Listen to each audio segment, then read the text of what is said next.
दोस्तों मैं आज आपको मैथ का एक ट्रिक बताने जा रहा हूँ जिससे आप अपने बच्चों को आसानी से टेबल सिखाएंगे। जैसे कि एक एग्जांपल लेते हैं, 3 का टेबल लिखते हैं हम।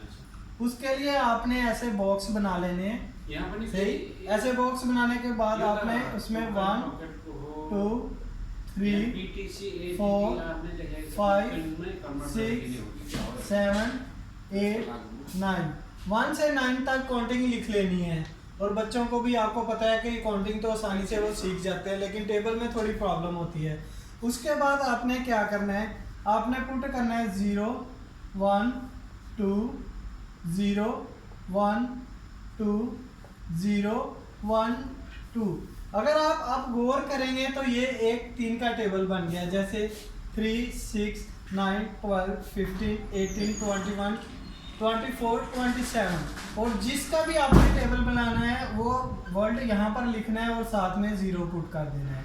ये हो गया कंप्लीट टेबल।